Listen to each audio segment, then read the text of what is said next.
Good job. Tito, di ko lang talaga gets. Bakit gusto mong ipasok ako sa playgroup at manatili sa tabi niya? Sigurado ako, babantayan niya ako ng todo. Alam mo, pag nakapasok ka sa playing group, yun ang biggest opportunity mo. Kailangan mo lang ng paraan para tuloy-tuloy ka makalapit kay Paige. Yun lang, okay na. Okay na. Let's talk real talk. I mean, tayo naman ngayon. Mister, yung 1 billion ko, hindi mo basta-basta makukuha yun.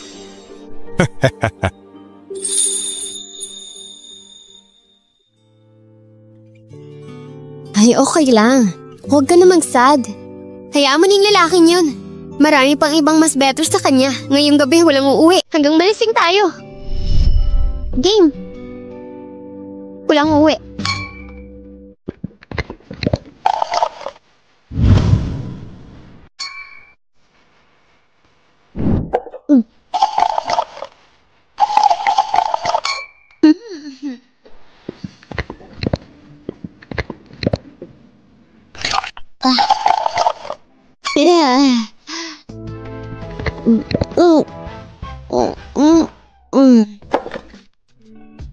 Ate, feeling ko tama ka.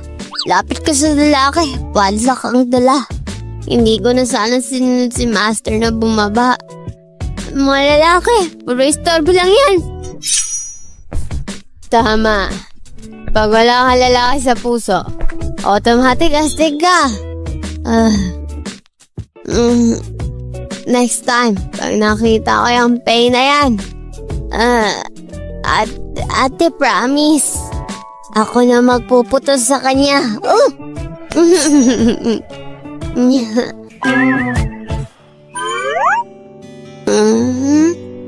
Sis,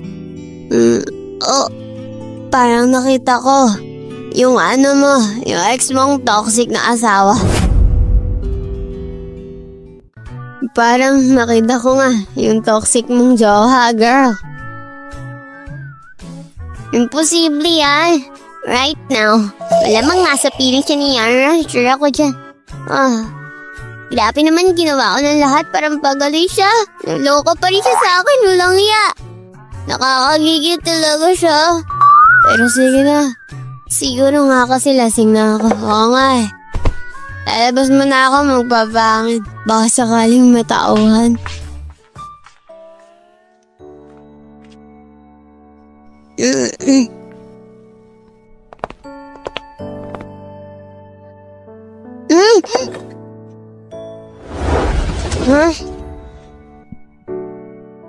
Momo. Lasing ka na naman. Nung umuwi ako, hindi kita makita sa bahay. Buti nalaman ni Shuhao na nandito ka. Kung hindi, di ko malalaman.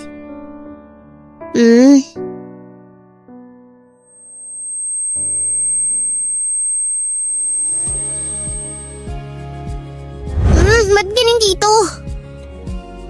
Bakit ka nandito? Asan yung kasama mo? Tito Chanran, hanapin ko nga siya.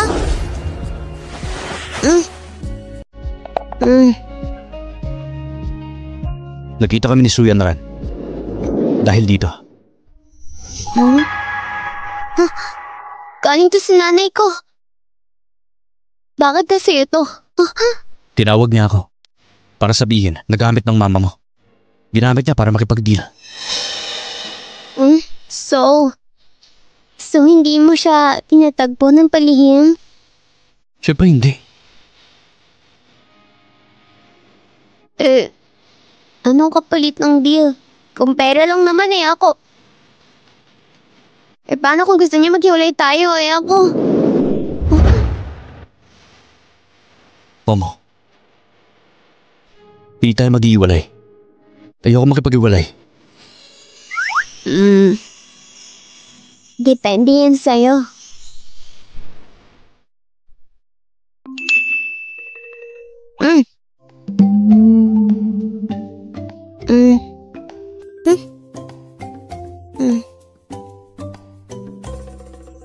Ano ito?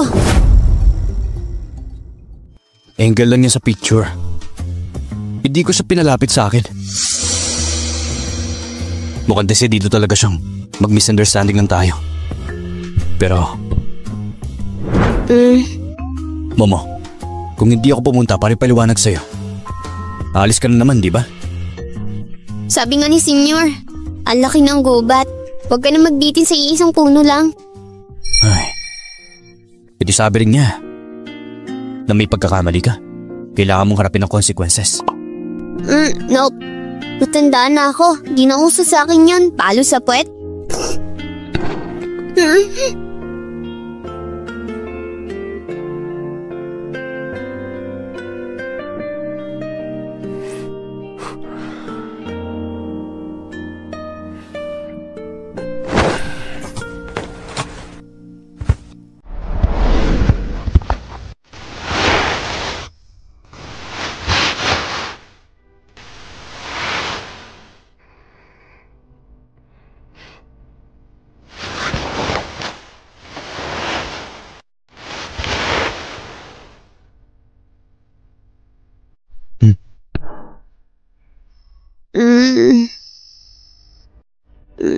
Pwede na.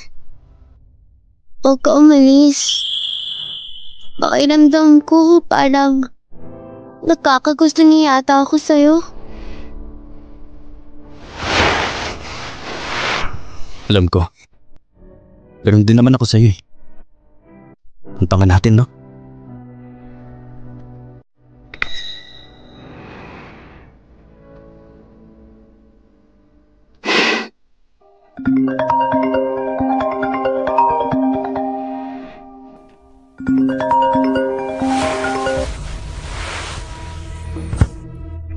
Hello, anong balita? Nakontrol na ng PR, yung trending issue. Mukhang si Second Master ang gumalaw. Pero wala akong makitang reason kung bakit niya ginagawa yun. E di kung ganun, maghintay tayo at mag-ready ng next move. Kay Wang Bu, bantayin mo ka rin siya. Opo.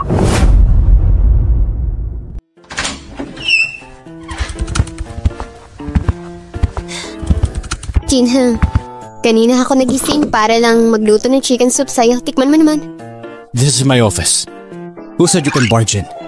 Kung hindi ka seryoso sa trabaho sa pay group, umalis ka na lang. Wag naman ganun. Dinalhan kita ng chicken soup eh. Pabalik na ako sa trabaho.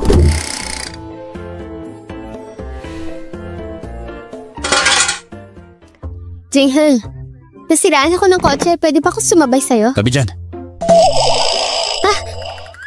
Jinheng, tulungan mo naman ako please. Hindi ko naman sasabihin kay ate.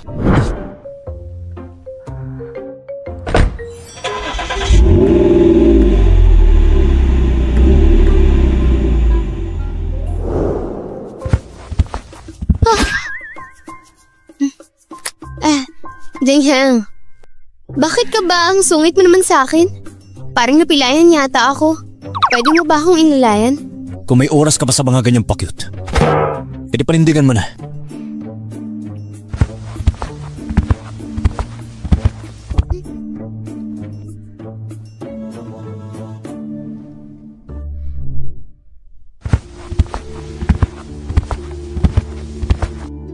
Paspe, itong si Xuyanran, anong trip niya ngayon? Lately kasi, bukod sa mga effort niya at mga katsalubang tayo, wala siyang ibang ginagawa kundi magtrabaho. Ibig sabihin, may something sa mga chance encounter niya. Ibabantay mo siya. Tingnan mo kung nasa siya papunta pagkatapos ng trabaho, kung sino kasama niya. Yes, sir.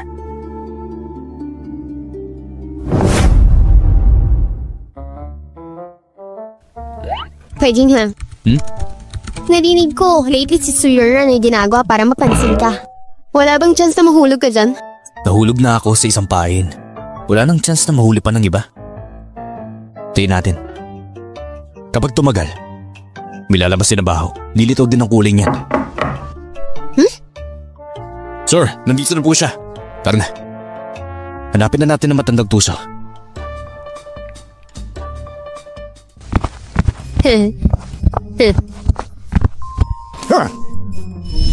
Tita, hindi ako nandito para malita lang. Pero tignan mo naman si Jinheng. Tignan mo yung ginagawa niya. Ha? May asawa na yung tao, pero lagi pa rin kasama si Miso. Sobrang dikit nilang dalawa. Sa ilang araw na nakalipas, may kumakalat na sweet photo sila. Nag-trending pa. Kung hindi ko mabinayaran yung tao, para pabagsakin yung hot topic na yun. Hoy, tingnan mo yan. Yung mokong na to, hindi pa rin natuto. Uncle, wag ka na pong magalit. Baka tumaas BP niyo yan. Ikaw rin naman may kasalanan eh. Yan tuloy.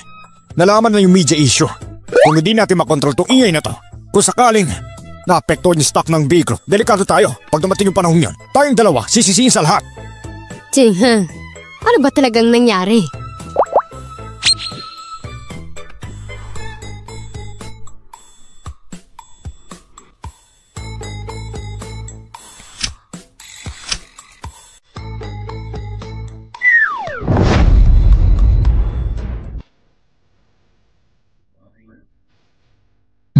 Fake yan. Pero ang ganda ng kuha nila. Mukhang magaling yung photograph. Hindi basta-basta. Kung marunong ka lang sana magpigil at mag-ingat, walang makakakuha ng ganyang picture. Ngayon, ang dapat isipin, anong gagawin natin? Oh, mukhang may naisip ka na, Uncle ah. May plano ka na? Alam na ng lahat ang kasunduan sa kasal ng Pei at Su family. Baka ngayon, ang balita ay ganito, na si Miss Su talaga ang tunay mong asawa. Kung ganon, lahat ng chismis, mawawala rin ang kusa. Hindi pwede. Hindi ako sang-ayon. Si Momo ang asawa ng apo ko. Hindi ko siya papayagang makaranas ng ganong hirap. Isa pa, si Jinheng ay hindi yung tipong kaiba-iba ng babae. Tita, yung picture na nandun na eh. Ha? At isa pa, yung tatay ng Su family at tatay ko, matagal na magkaibigan.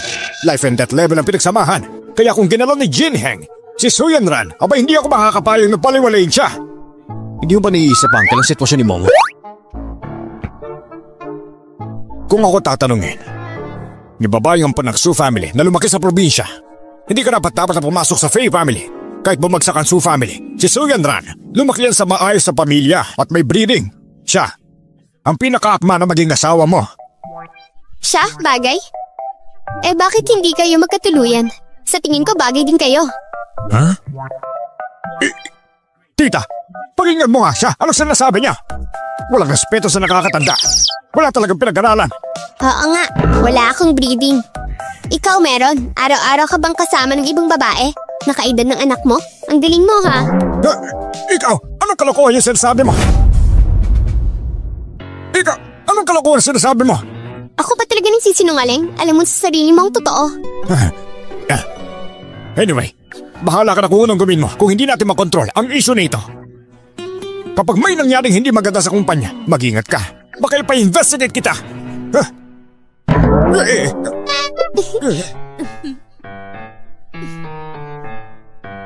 Mama, yung sinasabi mo kanina, ibig mo sabihin, siya at si Su Yanran?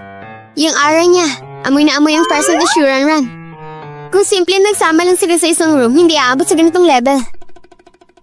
Most likely, nagkaalaman na talaga.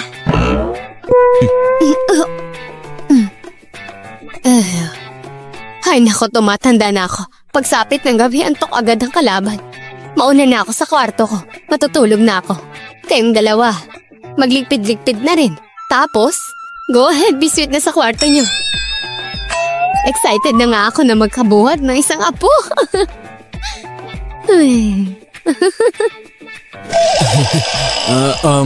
Mauna ka na muna siguro. May kailangan lang ako tawagan.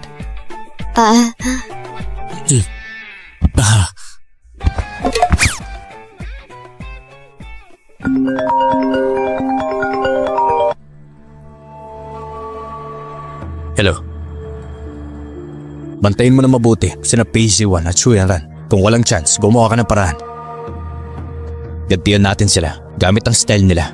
Sa paraang sila rin ang tatamahan.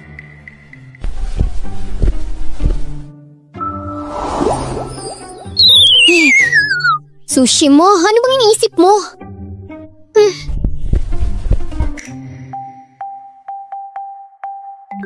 Tahimik ang paligid. Parang yelo, kalmado lang. Buong atensyon. Puso't isip kasabay ng daloy. Walang labis, walang kulang. Walang galit, walang pag-alinlangan. Nico! Walang galit o kahit ano. Bakit wala ka suot? Hindi ba mas madali mag-acupuncture sa akin ang ganito? Ginagawa mo rin naman to dati, hindi ba? O baka naman May inisip kang hindi maganda? Wala akong iniisip na ganon. Humiga ka na, mag-acupuncture na tayo. Bilisan mo na dyan.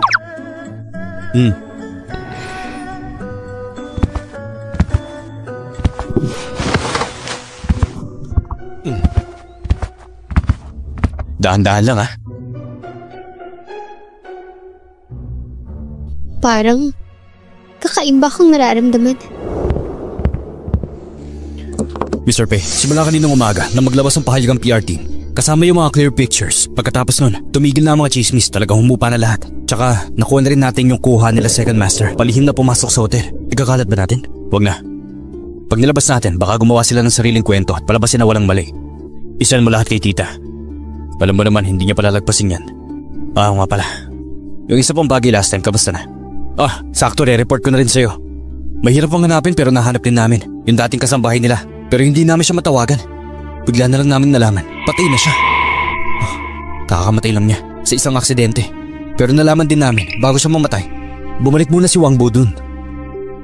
So ibig sabihin, hindi aksidente ang nangyari. Mukhang nakatunog si second uncle. Ngayon wala na lahat ng lead natin. Ang natira na lang ay si Wangbo. Pero ito gawin mo. Sige.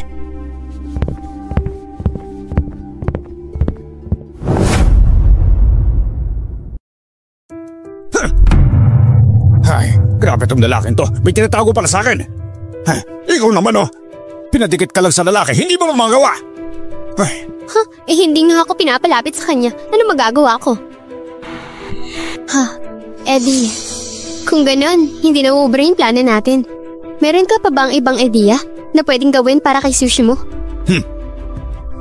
Kung hindi siya mapapalis, di paalisin natin forever. Matagal ko na itong pinaplano. Ang tagal kong hinihintay para mamatay yung lalaki. Hindi ko hahayaan, sirain lang ng babae yun. So, anong pwede kong gawin ngayon? Ikaw? Ang kailangan mong gawin ay paglingkuran ako na maayos. Ano ba naman yan?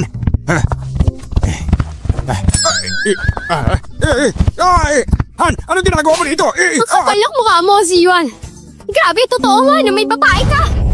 Asawa pa talaga. Siya na-attract sa akin. Seryoso ako sa iyo, mahal. Patawanin mo ako. Ay, nako. Hindi ko inakala sa pamilya Su na akala mo. Ang bait-bait sa harap ng tao ni Miss Su. Yung pala, ibang klase pag nakatalikod. Ang kapal ng mukha mo May lakas ka pa ng loob na pormahan ng lalaki ko. Ngayon, sisirain ko yung pagmumukha mo. Tignan natin kung makangiti ka pa. Mahal, pwede ba tayo mag-usap? Luhod! Landi-landi mo! Wala kang kwenta! Akala mo makakalusot ka! Buwisit ka! Magsama kayo! Boss Pre, si Paisy Yuan. Mukhang busy na din sa problema niya. Perfect. Pwede ka nang mag-move sa next step. Yes po.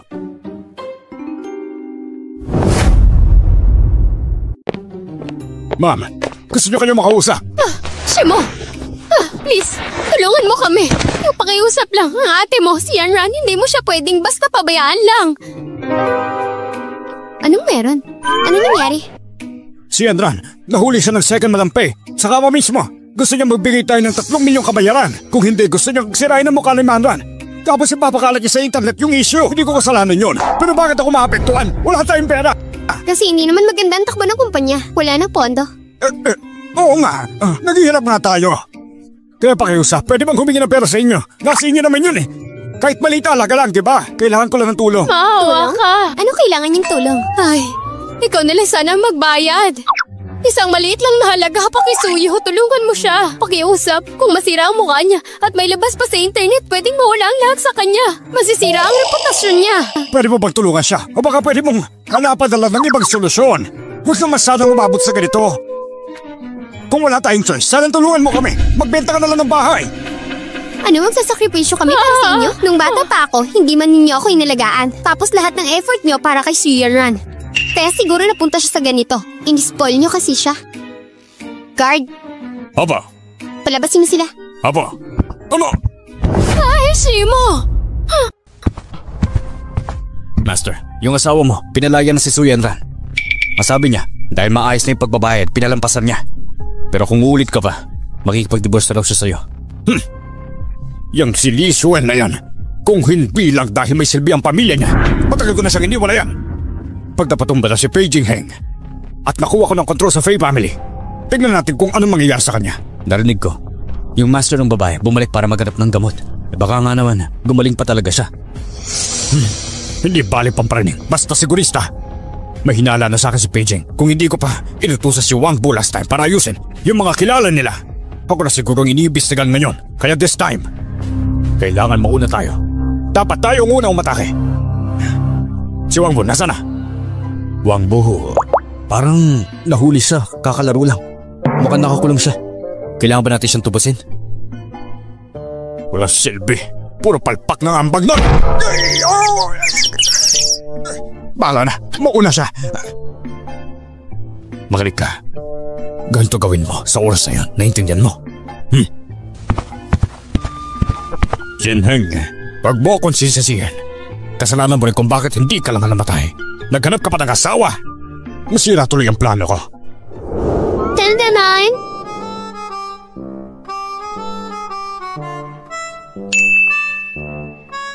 Eto na ang soup, para lang sa'yo yan. Momo, alam mo namang di ko kailangan yan. Bakit araw-araw mo pa rin pinapag-usapan si Lola na ipaluto to? Yung herbal soup, maganda talaga sa katawan. Di lang naman yun, para sa alam mo na. Pero sawang-sawa na talaga ako eh. Sige na, inumin mo na. Kung tutuusin, malapit na rin bumalik si Master. Pag naalis na yung lason sa'yo, di mo na kailangan uminom yan. Totoo ba?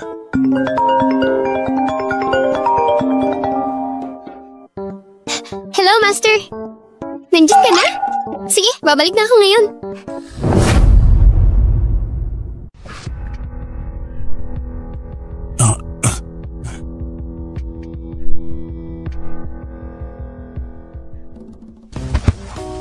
Di mo na ako kailangan ihatid. Kaya ko na umuwi mag-isa. Wala na rin naman akong gagawin eh. Sakto, sasabihin na rin ako sa'yo. Tsaka, gusto ko na rin gumaling agad. Huwag ka na mag-alala. Yung sakit mo, gagaling yan. Hanggang 100 years old ka pa.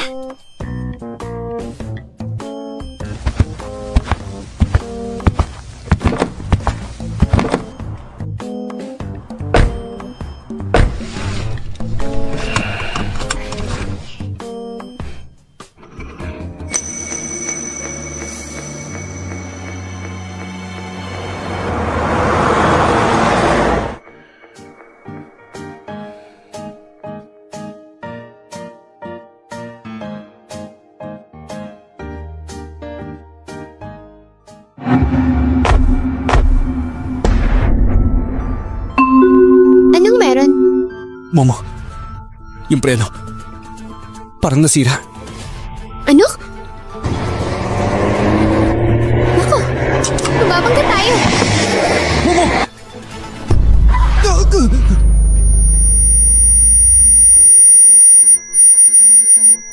Momo.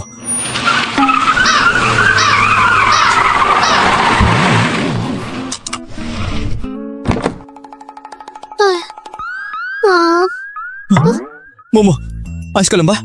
Okay lang ako. Pero bakit biglang nasira itong pereno? Ayos naman to ah.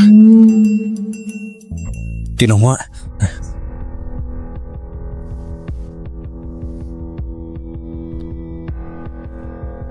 Putol ang brake line. Sigurado ako, si Uncle ang may gawa nito. Ano? Di ko pa nga siya napapagbalingan. Nauna naman siyang umatake. Ay. Ako na pupunta sa kanya ngayon. Wait lang, huwag ka munang padalos-dalos. Hindi siya magtatagal.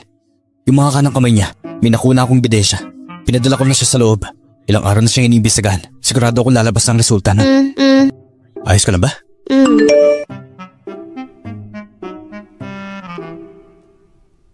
Siya nga yan.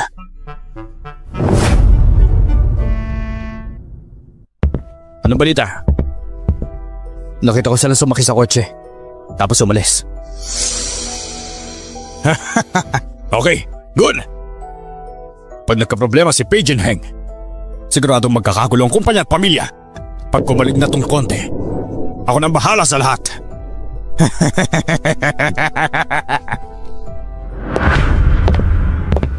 Mukhang madidisappoint ka. Ikaw, Ano? Nagulat kang buhay ako? Mukhang nabigla ka na. Page 1, base report. Inakusahan kang nagtangkap pumatay. At 20 taon nang nakalipas, ikaw ang nagplano sa pagkamatay ng kuya mo. At nilaso ng asawa niya, kaya siya namatay sa panganak. Ang kasabat mo si Wang Bu, inamin ang lahat. Walang denial. Inaaresto ka na ngayon ayon sa batas. Tayo na! Teka, wag lang! Teka! May mali dito, sigurado ako! Hindi ako yun! Kinheng, pwede mo gawin to sa akin? Dito mo ako! Dito? Pero nung sinira mo yung bahay namin, dito pa rin kita nun? Pwede naman pag-usapan to dahil dyan.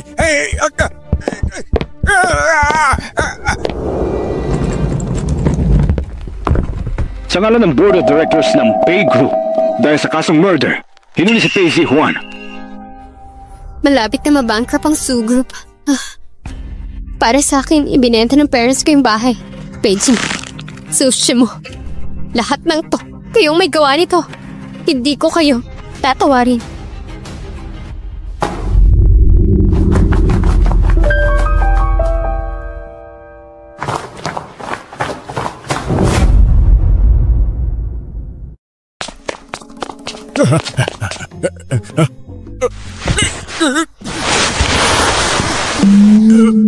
Huwag niyo ulihin! Huwag niyo ulihin! Wala akong pera!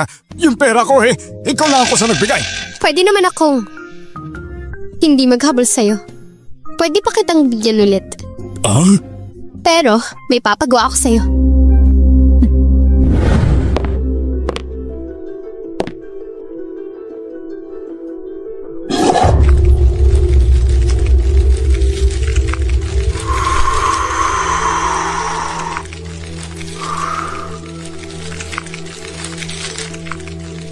Itong munting insekto na to, totoo bang sobrang lakas niya? Siyempre naman! Hindi sa pagmamayabang. Kung wala si Heishin, isang matinding albulayo, siguradong ang South Border matagal nang pinamumugar ng insektong yan. Hintayin mo lang. Wala pang 2 araw. Lahat ng tao sa headquarters mahahawa sa pesting yan. At sa loob ng 2 linggo, lahat sila. Sigurado akong mamamatay sila. Ayos. Talaga hinihintay ko na pumasok sila Tsushima at Pei Jinheng bago kita pinapasok. Tingnan na lang natin kung gaano kahirap ang magiging kamatayan ng dalawang yun. Bibi ko, babalikan kita after 7 days, ha? Dito ka lang. Enjoy mo yung masarap mong kain. Bye-bye! Tagal lang ng elevator. Hindi na, tagal. Sakit na ng ulo ko. Grabe.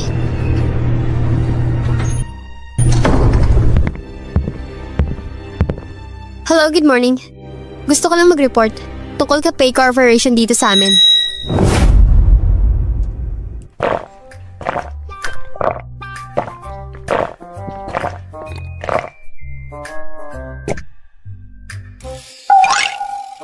Momo, nadala na rin ni Master yung kailangan nating halamang gamot. Kailan mo sisimulan yung pagtatanggal ng lason? Ayoko na talagang uminom ng sabaw na yun. Kailangan ba nating maghintay ng sandali? Tsaka ilang taon ka na rin nagtitiis, di ba? Kaya mo pa yan. Okay lang naman sa akin pero si Lola, puro pampalakas yung pinapainom niya. Baka iniisip niya na magkakaupo na siya. Baka minip siya kakanta. Boss Pei, may emergency. May nawalan ng mali sa marketing. Ano nangyari? Dali mo sa ospital.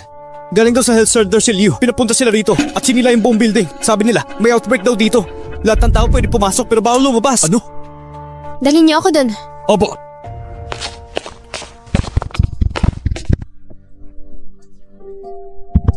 Ala, grabe. Ang lala. Ano kaya yun? Anong meron? Nakakatakot. Parang food poison na.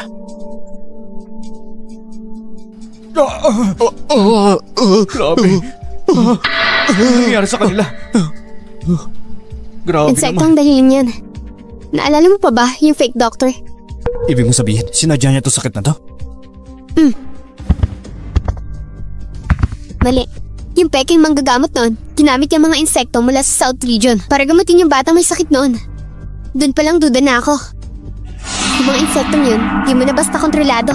Maliban kung sila inaalagaan, gamit ang dugo mula sa puso, tingnan mo tong mga tao, pero walang natirang insekto sa katawan nila. Ibig sabihin may naglagay ng ganun dito. May pag-asa po ba sila? May experience naman ako sa ganitong outbreak. At kung umpisa pa lang ito, siguro. Momo! Master! Momo! Master, anong ginagawa mo dito? Nabalitaan ko na may outbreak ng sakit dito. At base sa symptoms, mukhang insect epidemic nga. Kaya ayun, nagmadali akong pumunta. Insect epidemic nga, Master. Nang ginagamot ko to dati. Bata pa ako. Ngayon nandito na kayo, mas kampante na ako. Huwag ka magalala. Yung galing mo noon, mas magaling ka pa nga sa akin eh. Pagtulungan natin to. Kahit insect epidemic pa yan, kayang-kaya natin. Kayang-kaya yan. Master, nadala niyo pa yung insect powder? Ha? Pwede nga, i-quarantine mo lahat na may sakit. Yung iba itipon mo rin. Ako na mag-aayos dito. Sige, ayusin ko na lahat. Huwag kayong mag-alala, nandito kami ng master ko at habang nandito kami, walang sino man sa inyo ang masasaktan. Ngayon, palalabisin ko lang ang insekto. Kaya tandaan nyo.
Bawal gumawa ng kahit anong ingay. Sige na, check nyo na muna.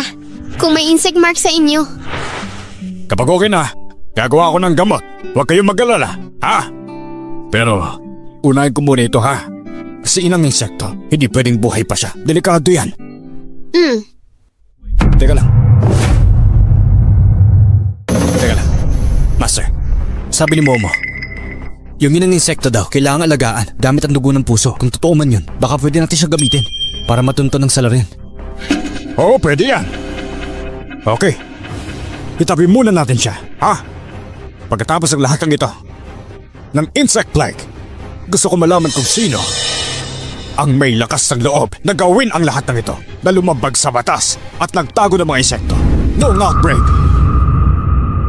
Master, parang kabisado niyo masyado yung nangyari sa South Border.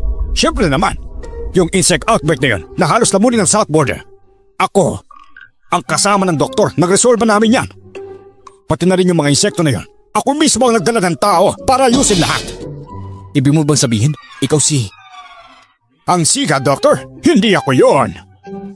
Eh sino ang kumuha para sa'yo ng ganung kamahal na gamot, ha? Kung hindi ko pa na-meet si Momo, akala mo ba yung sakit mo ganun kadaling gamutin? Master! Ikaw pala si Siga, Doctor. Bakit di mo sinabi sa akin? Well, pangalan lang yan.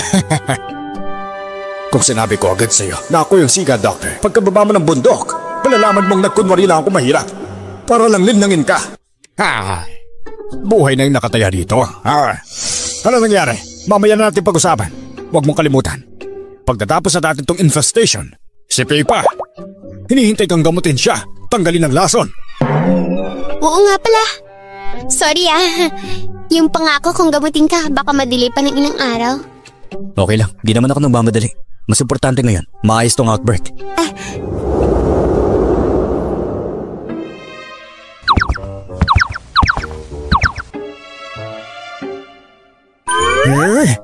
Bakit parang ang tahimik? Sa buong building. Kasi na-lockdown na tong lugar. Kahit may mangyari pa dyan, di mo rin makikita. May point ka rin. Balik ko muna yung mga insekto ko. Tignan natin. Maniga. Easy magin.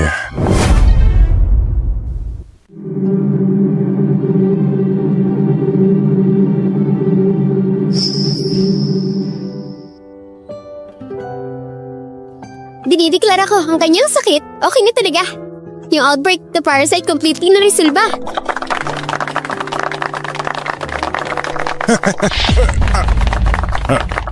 Nararamdaman ko yung parasite. Parang nagwala sa loob. Malamang nandito lang sa paligid ang may-ari nito. Tara, harapin natin siya.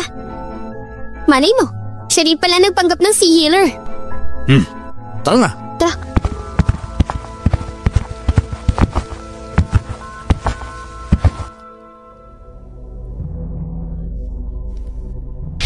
Bakit parang okay lang sila?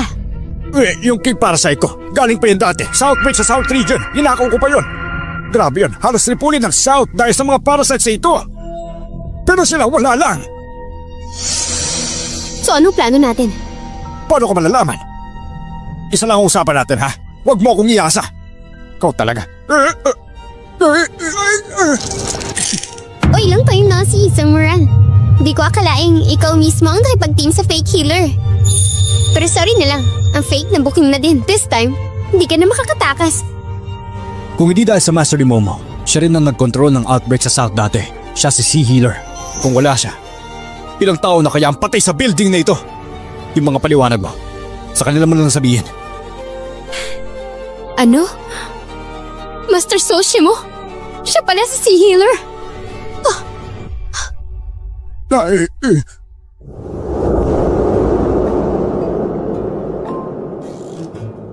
Ayun na, wala nang lason sa katawan mo. Linis na linis ka na. So ibig mong sabihin, hindi na natin kailangan mag-alala. So, pwede ko bang isulong ang wish ng lola ko? Anong ibig mong sabihin? Anong kinalaman ka dito?